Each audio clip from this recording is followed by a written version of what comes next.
Lots of people talk about chasing their dreams, but how many actually do it? Welcome to the Pursue Your Passion podcast with Tyler Kammerman. We're going to introduce you to people who are intentionally pursuing their passion every day. Through their stories of success and their struggles, you'll gain insight into how to better begin or continue your journey. Now here's Tyler with today's guest. Hey, Passion Pursuers, Tyler Kammerman back with you again on the Pursue Your Passion podcast. Super stoked that you're with me today. This has just been a great journey. Last episode, I told you we've been doing this for a year now, and I'm excited that the first guest of the second season, if you will, is Taufeek Shah. Taufeek is the founder and CEO of Lola's Fine Hot Sauce, and that has just slowly and I guess at some point slowly, but now lately has just been exploding. He's going to tell us all about it. But Taufeeek, welcome to the show. Awesome. Thank you so much, Tyler. Super pumped to be on your second season of the podcast. It's awesome. Yeah. Well, it's cool. We're recording on location. And so I'm surrounded by the different hot sauces, and actually was already given a bag to take home and try. So I'm excited treat you about right. that. That's awesome. That's awesome. So yeah, I mean, usually the way that I kick this off is, tell me about the passion that you are intentionally pursuing right now. Yeah, so it's a good question. So a little background about Lola's. It's a generational family recipe from my mom, Lola. So my mom, she's an immigrant doctor from the Philippines that came to Iowa in the 1970s to take care of farmers just during a time where there just wasn't good health care. My dad was also an immigrant as well. He came from Pakistan. He served 20 years in the U.S. Army. Most of my childhood, my dad had been actively deployed. So pretty much my mom raised me and my sisters, and I'm actually the only true Iowan born in the family. Mom's from Philippines, but my two older sisters, they were born in New Jersey where my folks met. Okay. So here in Iowa, I grew up, was raised in a small town. Well, I grew up in Waterloo, moved about 30 minutes east to Winthrop. And my senior class had 19 people. Oh, wow. Yeah. I grew up around farmers. I grew up around the community where my mom was kind of the center of that community. She would always take care of all the patients, see all the farmers, and she would always make hot sauce and salsa. And she would make it using all of her patients, which were farmers. They would bring in the fresh produce. So she would follow that recipe and serve it with us for every meal at night. So I grew up eating this hot sauce. And about in 2000, I'm going to say 2015 or 2016. I can't really remember. It's 16. I was working downtown at a financial institution. We had a food day at work. I had found some bottles of hot sauce, and I brought it in for a food day at work. And it was crazy. It was just like fate because it was a Hispanic food day, because one of her colleagues, she was Hispanic and getting ready to move to a different department, which was awesome. And so I'm like, what should I bring that goes well with tacos? You know what I mean? Because I'm one of those guys where if you have a food day and you don't bring anything and you eat other people's food, you just feel crummy inside. Oh, yeah. So I found this hot sauce, brought it in. I knew what it tasted like. I just been eating it my whole life. But everybody said it was the best hot sauce that they had ever had. And literally from right then and there was my aha moment to like, hey, I'm going to call my mom. I'm going to see, number one, if she'll share this recipe with me. Right. You got to get the blessing first. Got to get the blessing. And then the second thing was, how do we make it? What's the process? And my mom, she's always supported me as a child for whatever endeavors I've done. And, she's like, let's do it. And so we went out, bought the produce, bought all the things, rented out a commercial kitchen and started making this hot sauce. And we'd make hot sauce. We'd work our full-time jobs because at the time my mom was still practicing medicine. We would go on weekends, Saturday and Sunday, make this hot sauce. And then I would go work full-time. And then in the evenings, do as many farmers markets as I could. Wow. And then fast forward today, so where Lola's is, we're now in about 10,000 retailers and restaurants across North America. That is amazing, man. Like I think I already said this, but or maybe it was when I was talking to Kelly earlier. But it's been fun to watch. You and I haven't connected for a while, but it's been fun to watch, trade a message here and there, but to see what happened and then what happened next. And so I think for the people that listen to the show, it would be great to, I appreciate the short synopsis, but I love that this started as a side hustle, as the kids say. Oh You yeah. know, Oh yeah. like this was, hey, I'm working, a financial job, and this idea came, right? So you briefly talked about that. It was working the 8 to 5, and then the farmers markets. But can you dive a little deeper into that, like how, especially those first couple years went? Yeah, absolutely. I mean, it was tough. I mean, it was, I wouldn't say tough. I mean, it would be tough for a normal person, but for me, like, I love what I do. So for me, it was like, so what if I'm working 8 to 5? I'm really good at what I do here. I was doing some sales for a large financial institution here, but then in the evenings, I loved what I did. Like, it just became an obsession. So even working from 8 to 5, it'd be like, okay, now I'm gonna work till 9 o'clock tonight at home, create the logo, start the social media, Yeah. get everything built, and figure out a plan. So I loved it. And what eventually, was, a couple hours extra work after work became a full blown, let's do this until 2 a.m. Let's wake up the next day and do it all over again. Yeah. But Yeah. yeah, the hustle is real. It's definitely something that you have to feel confident and feel good about. Because the minute you start not liking what you do, that's when it doesn't become something like, Mm. and I've been doing this now for about 6 years and I love every minute of it. And I still work, 10, 12 hours a day. Shoot, I was up till almost 2 a.m. today, working. We're getting ready to launch in like over 1,200 new retailers over the next 2 weeks. Wow. And I'm just putting together some planning in my head so that, that's my financial background, is like, how do Yeah. we plan this out? Right.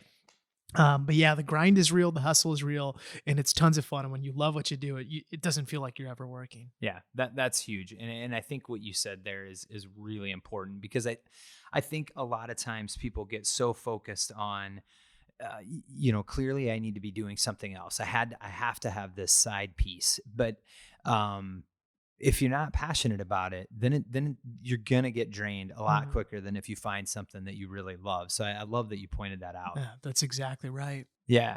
So when did you make the leap? When did you, because that's always, people ask that, oh, when do I quit my job? When do I quit? And I think it's different for everybody, but how long ago did you say, okay, I'm going all in on this? That's a good question. So it was late 2018. So it was Okay. actually kind of interesting because, so the same financial institution that I worked at during the day, at a corporate job, I ended up joining a different division of that company, while in the middle of building Lola's. And so it was almost kind of like building two businesses at once, which is kind of what the allure was to join that agency side.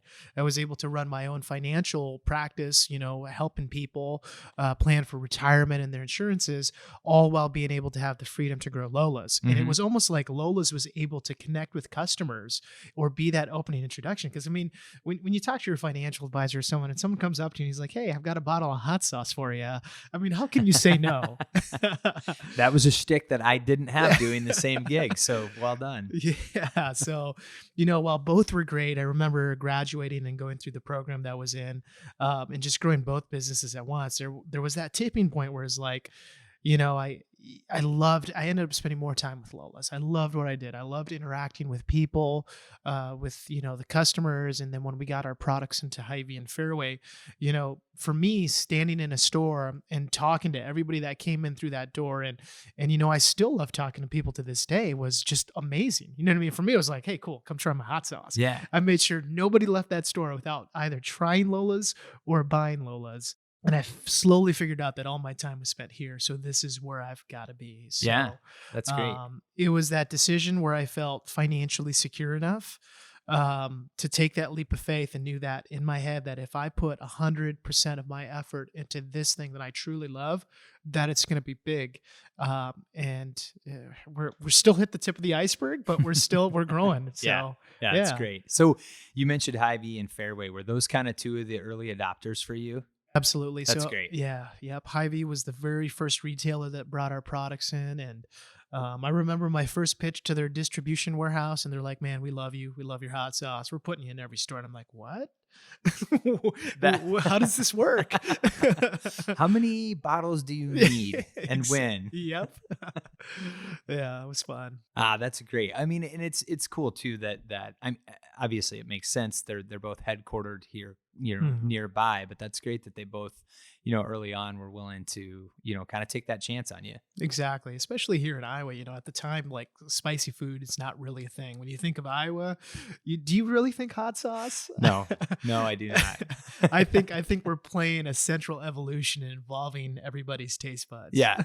Well, that reminds me of I don't know how much older I am than you, but there was the Pace Picante sauce commercials. Oh yeah. Where it was all the ranchers and they're like, this sauce is made in New York City. Yep. New York City. Yeah.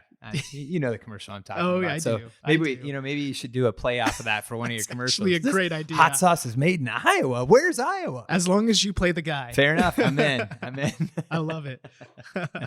That's great. Well, speaking of spicy food, one thing that I also don't know that I knew, or I should say I don't think I knew, is that I knew your mom was Filipino. I didn't know your dad was from Pakistan. Mm-hmm. So that, was there more Filipino food or more Pakistani food growing up? That's a good question. There was both. Okay. And the cool thing is my mom always fused it together. So I remember, briefly growing up in Waterloo, my grandma from Pakistan lived with us. So my dad, him and his mom came here on asylum because their country was at war. Right. And my dad was active in the military over there, and he was also a surgeon, so in the army. So he was really passionate about helping people, but he had that combat experience as well. So it was only a natural fit for him to come over here and help serve our U.S. Army. So he served 20 years in the U.S. Army and retired as a lieutenant colonel. So, but he came over with his mom. And I remember growing up, my grandma, she would always make amazing food with my mom. They would sit there, they'd make the prata, which is like a souped up naan, that you'd get at an Indian place. Yeah. And then my mom would serve it with like adobo chicken, which is a traditional Filipino dish.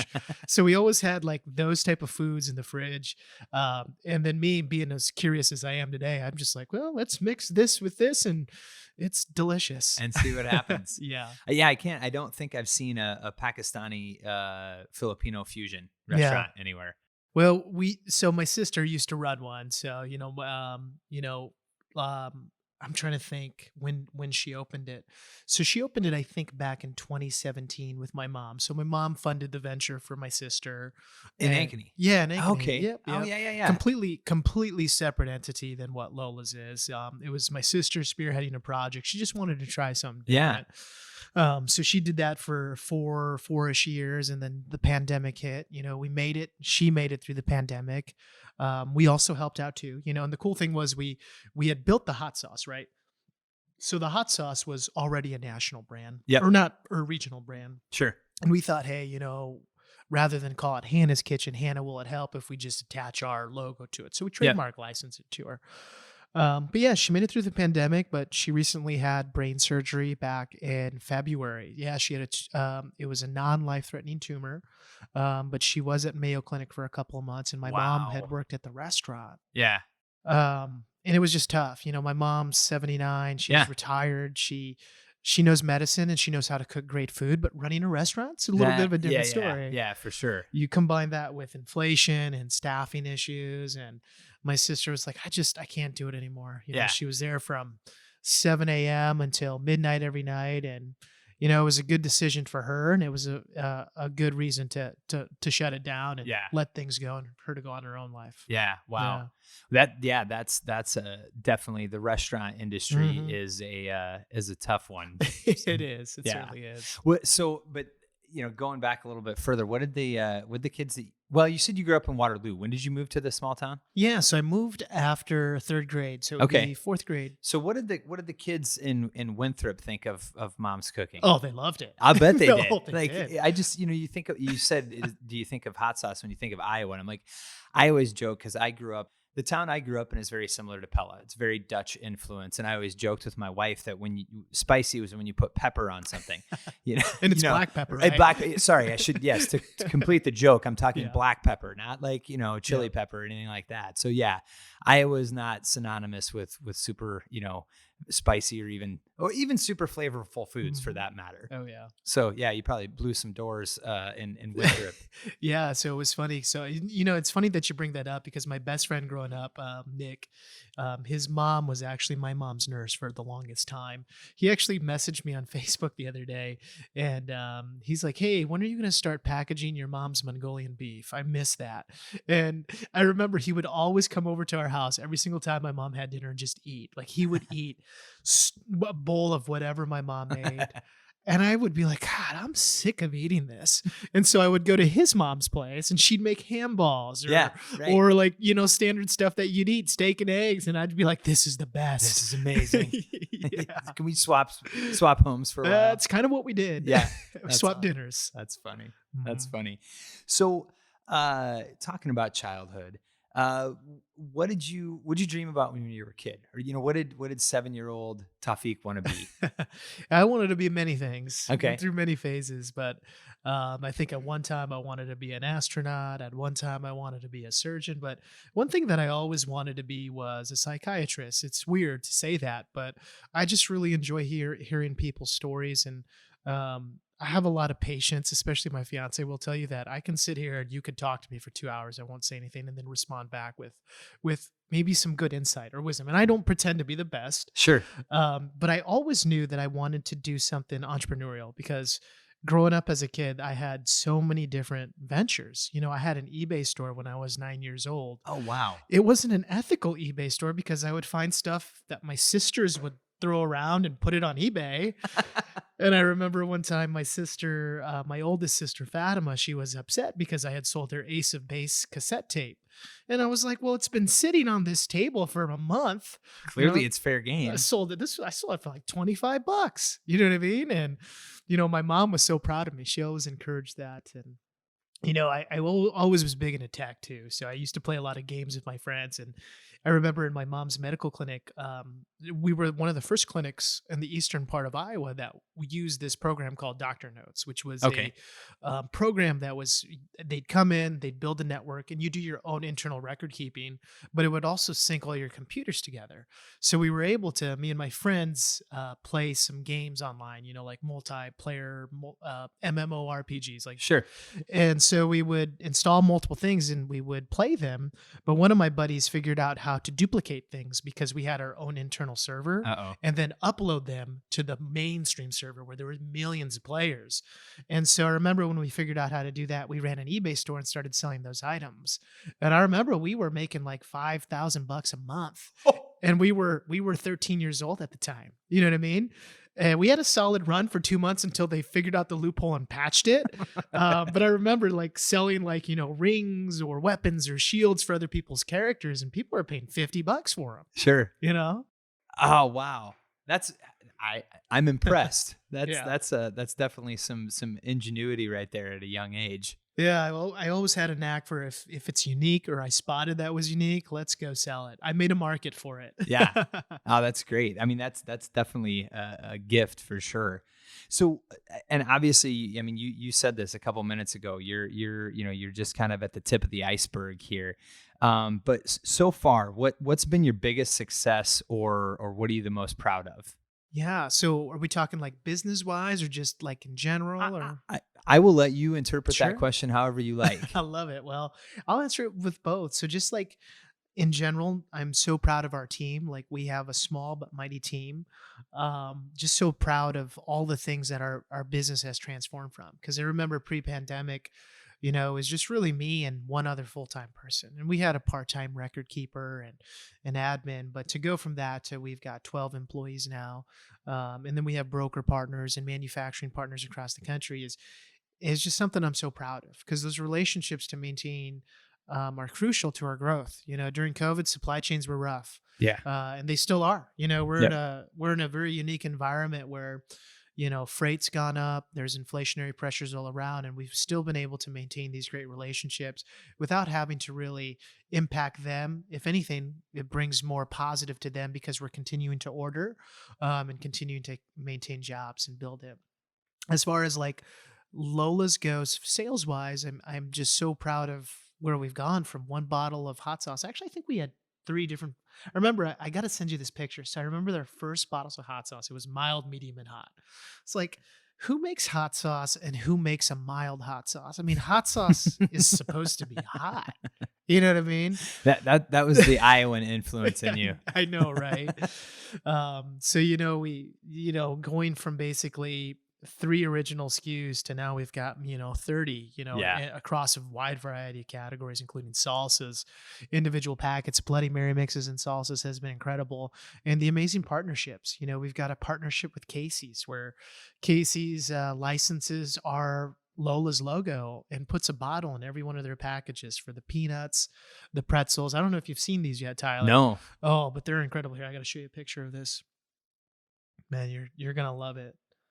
And they're sold in every Casey's, and it's a really cool product here. See that? Oh, wow. So it's there. Okay. Yeah. So yeah. So for especially you Iowans, but Midwestern folks, Casey's branded, that's kind of new recent within the last couple of years. They have their own branded products.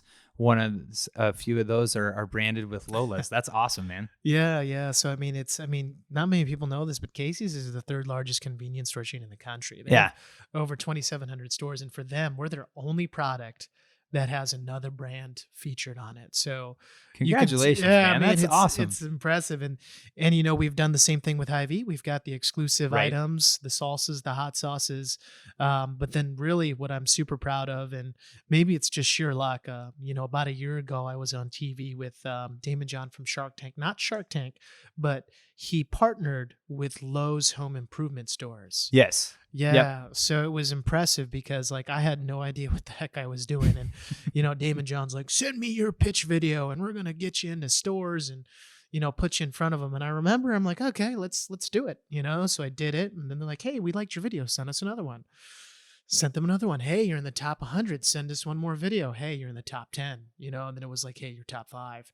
But basically, out of 14,000 suppliers, I had the opportunity to not only meet the CEO and the executives of Lowe's, but pitch our product directly to them. Wow. And get our products into every single store. And we're still in every single store with Lowe's. Yeah. In fact, we're their only hot sauce. I was going to say, I remember reading that one because I was like, Lowe's. I mean, all right. People are going in there buying grills. They might as well buy hot sauce while they're Bingo, there. You got it. Yeah. Yeah. Oh, that's fantastic. Just super proud of the deals we've won and how we're able to maintain those relationships. And it's still the tip of the iceberg, man. Yeah. There's a lot more things to do and a lot more back end work, right? More sales, more back end. Yeah.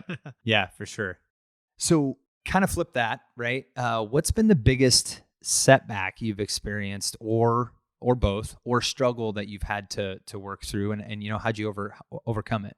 Yeah, I mean, that's a good question, and being a smaller business, and we're still a small business, don't get me wrong. But the growth that we have is unprecedented. I mean, it's not just 50% growth. It's like 200%, 300%. And, it's funny. I was actually at a food show not too long ago, one of the major distributors that we work with. And, I see the same people that I've seen since I started this business. Sure. And some of them are just like, hey, I don't own my company anymore. Or they're like, hey, I'm down to like 10, 15, 20% ownership. It's because they had to sell portions of their business to get where they are. Because, with CPG, consumer packaged goods. Okay. This space, you got to feed the beast. You feed the beast until it's full and it starts paying dividends, right? It's a volume play, and sometimes some places work, some places don't. And they're like, Taufeek, man, how are you able to come to these shows and be so happy? Because I said, I love what I do, and I do still own most of my company, over 92% of it. So, to go back to your question, the challenging parts have always been capital growth, right? Okay. When you're onboarding, let's say another 1,200 retailers, or like in our case, we went from, I think at the time we were maybe only in a couple thousand grocery stores. And Lowe's is a whole new animal, 2,200 stores. My goodness. See that shipper behind you? We created one specifically for Lowe's, double that size. Oh, wow. So, I mean, I can only imagine. I remember the cardboard alone, the corrugate, because this was right in the heart of the pandemic. Sure. Was incredibly expensive. Corrugate had gone up like 30%. But we did it. We found a corrugate supplier. We got them to give us terms, and I'd never spent over $100,000 in my life on cardboard before, but I did. And we produced almost 500,000 units of hot sauce to fill those cardboard corrugate things and ship them to Lowe's. Um, so the hardest thing has always been when you're growing, how do you get that capital? Right. So two ways. Number one, I was able to work great deals with our manufacturing partners. They, number one, believed in me. But the other challenge is, how do you take that once you've accomplished that deal and you have that, and how do we get that leverage so we can get more? So it's always just growth. Yeah. Growth and capital. And there are ways to do it. I remember I had to go to 12 different banks before they'd even fund me or give me an opportunity or a shot. Sure. So I would say definitely that. But now most of the time, our biggest challenge has been, costs, rising costs. Yeah. We passed on our first price increase actually last week. So it's tough because, we're going and we're seeing everybody's prices go up. Yeah. For the longest time we tried to be competitive, but now we had to take it up. So yeah, it's just navigating through these unique challenges. Yeah. So not to ask a snarky question, not snarky of No, you, but no, just not at all. have any of the, are you to the point now where the banks that said no to you are now asking for your business? Oh yeah. Yeah. Yeah. We meet with a lot of banks or they ask me anyway. Yeah. I know that's the nature of the beast, but that's again, that financial side of me that I'm like, yeah, you said no before and now you want my loan. Yeah. Exactly. See how the tables have turned. Exactly. It's funny. You've said a couple times and I said it too, but you feel like you're just on the tip of the iceberg. So tell me a little bit about, if you want to go dream or if it's a hard and fast goal, like what are some of the benchmarks that you haven't hit yet? Yeah, it's a good question. The biggest thing that is in this space for us is we understand it's a marathon and not a sprint. Yeah. Although it seems like we've sprinted because usually got to the one resounding theme is it might be a marathon, but you got to sprint to get out the gates. Yes, you got to be able to combine two of them. And yeah, and for a brand that's as young as we are, 6 years is a relatively young time to be Sure. a brand. When we're going up against the Franks and the Tabascos of the world, who've Right. been in business for 150 plus years. Yeah. To get this type of distribution is unheard of. Not many people do that and do that successfully. And so that's why I say like we've hit the tip of the iceberg because in the US and Canada, there's probably over 30,000 retailers. We're in about a third of those. Wow. So, and we're still just growing. Some retailers only might have one or two SKUs. They might just have the original hot sauce on the shelf and maybe our family reserve or green jalapeno. We need to now work with these stores to make sure not only number one, we stay on the shelf, right? Because it's a competitive world, competitive category where we have to spend marketing dollars. And then the second thing is, how do we expand? How do we get line extensions? How do we bring the salsas in? How do we bring the cookies in? Before I used to be like, let's just be everywhere at once. Just keep growing all at once. Yeah. And now we're more of in a stage of comfort where I wouldn't say comfort, but we're focused on the retailers that are really killing it for us. Like these partnerships with Casey's, partnerships with Lowe's, with Hy-Vee, with Fairway, Meijer, which is a big, amazing partner for us in Michigan. Yeah. So I love Meijer. Their supplier diversity program is one of the best. I'm actually real tight with the supplier diversity manager over there. She's amazing. Cool. But they just have there are 6 select retailers that have these programs. And we're really trying to grow with them, but only that help other people get connected to them. Yeah. So that's why I say we've hit the tip of the iceberg. Yeah. Because there's way more to go. Right. Well, I love that you ended with help other people get connected with them. Do you mind talking about that a little bit? I mean, do you have like a program or are you just keeping your eyes open? What does that look like? Yeah. So we just keep our eyes open. I had a friend come to me yesterday, actually came to the office, and his wife is an influencer for vegan plant-based bills. Okay. On Instagram. IG verified and the whole 9 yards, big following base. And he's like, my wife wants to produce some sauces. How do I even start this? And I told him, I said, man, I get that question about 30 times a week. People email me. They're like, hey, do you manufacture? Do you get this? I'm like, no, but I can teach you or make the right introductions to people that I trust. And if I can help you, maybe someday in the future, we'll return the favor, but I do it for free. Yeah. Wow. Just to help. That's great. Yeah, there are some programs though that we do charge just because it's a little bit of more effort, but our focus is on our brand. Our focus is on Lola's. I don't have time to kind of walk somebody through, but I can get you connected to the people that I trust and the Yeah. people that I use. Right. Mhm. I'm not going to hold your hand, but I Yep. can open the door for you. And if 100%. you've got the chops, you do it for yourself. Absolutely. And I'm right here. I'm your number one fan and will support you. And if you need advice, let me know. Yeah, that's great. Well, and I think what's neat for me is the more and more people that I talk to that are having success in whatever field that it is, they're open to doing that. I think there's too many people that think, and maybe it is the case with the gigantic companies, that the guy at the top only cares about the bottom line. But for the most part, people who are building a brand, who are building a new product, who are innovating an idea, they want other people to be successful too, because they know the more success that they can help build, that's just momentum. Whether it's momentum that's directly behind you or right alongside of you, it's momentum. 100%. And it just speaks volumes, like, you go anywhere in our amazing state of Iowa or this great city of Des Moines, and, you ask just about anybody, hey, what about that Taufeek and Lola's guy? I mean, knock on wood, I hope not many people say anything bad, but a lot of them will say, man, that guy helped me out. He connected me to person A, B, or C, and I was able to get something accomplished, and it really changed my life. And I would rather have that more than anything, to be respected and to be able to help people, because that's what I grew up with. My mom was the town doctor. I remember football games. If somebody got injured, my mom would rush out on the field and just help. And so that's kind of Wow. ingrained in my my body, if you want to say, is to help. So yeah. That's good. That's good. Well, that's actually a nice segue into another question that I wanted to ask you. So, you had your aha moment.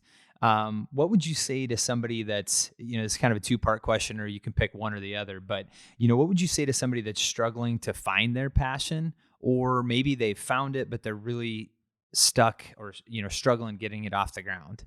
Yeah, that's a good question. And, my background, and I want to answer this kind of with a little precursor. Sure. It's like, growing up, I wasn't always the best student. Sure.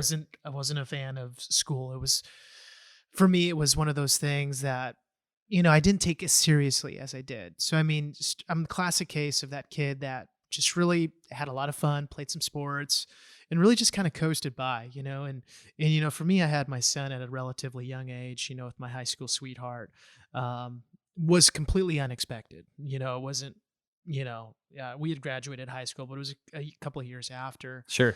So being a young father and going through that kind of changed my path. You know what I mean? It set me on a path where I had to be strong, and I had to stand up for the things that I did and take ownership of the failures or mistakes I did. And I turned my life around. I was working dead end jobs, or just doing this or doing that. I couldn't find my passion. You know what I mean? Yeah. But I always enjoyed people. I always enjoyed hearing other people's stories.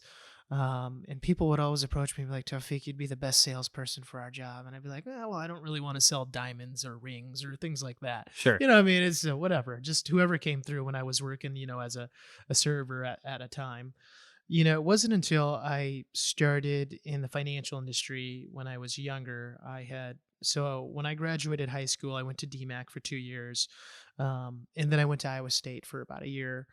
Took some time off, worked as a bartender, server, while just trying to figure out what I wanted to do with myself and how I was going to take care of my family.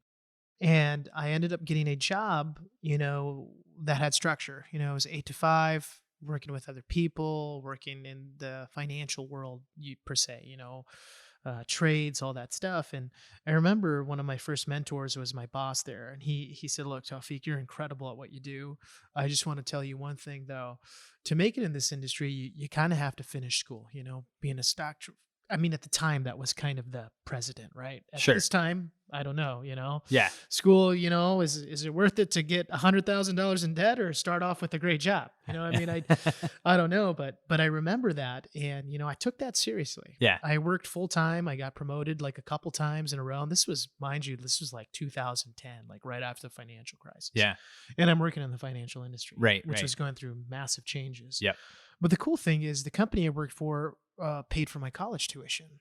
So not only was I a dad, but I was working full time, and then I was going to school from 5:30 until 10 at night. And I did that Monday through Friday.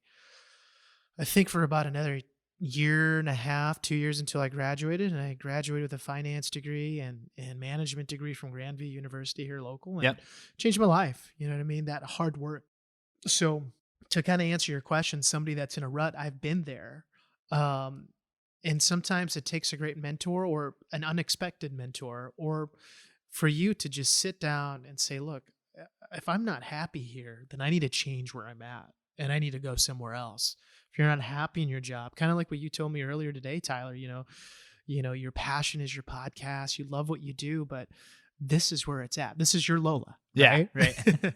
Yeah, Um, exactly. you just find what you spend the most time with. And then if you put enough time into it, you can figure it out. Yeah.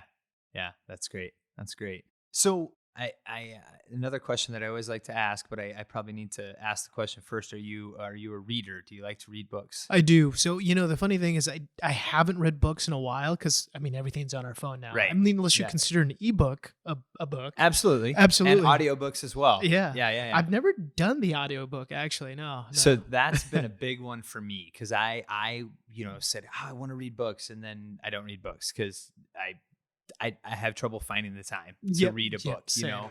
But I found I spend enough time in my car that I've started listening to audiobooks. I see, I love that, I get a lot of windshield time in this job because, I'm going to meeting to meeting or show Yep. to show. And there is like so many podcasts that I just love to listen to, you know Yeah. what I mean? And all of them are educational. Like How I Built This is one that I love to listen. It's one of my Okay. favorite podcasts where stories on founders, like on, very similar story. I can't remember what the name of the popcorn company is, Boom Chicka Pop or whatever they're from Minnesota. Oh yeah. Yeah. Yeah. Yes, I know what you're talking about. Yeah. It's just interesting because a lot of these stories are just like ours. You know what I mean? Yeah. Yeah. So Well, let's go down that path then. So you mentioned how I built this. What are a couple other of your go-tos for podcasts? yeah. So How I Built This is probably my favorite one, and I mean, there's always a new episode or one I haven't heard of. Trying to think of some other ones that I listen to. A lot of financial podcasts. So I'll listen to Sure. things about what's going on in the economy. But I also watch a lot of YouTube too. Yeah. So, I mean, Yeah. who doesn't? Right. Yeah. Those they know what they're doing. They do. Some Yeah. of them do, some of them don't. But Right, you got right. to weed out the ones that don't. Yes. Yes. Well, and what about any books that have been influential for you, whether they're a business book or even a fiction book that was important to you? Yeah, that's actually a tough question for me to answer. I'm trying to think of the only book that kind of I could read again, and it was like Catcher in the Rye back in the day. Oh yeah. I remember that's like the first. This probably sounds bad, but I was a fan of Spark Notes back in the day. If you Sure. remember that, Yeah. they would excerpt the book for you, give you the key things. But I remember Catcher in the Rye was the very first book that I read the full thing. So Yeah. I was, And that was impactful. yeah, it was impactful. I Yeah. guess, yeah.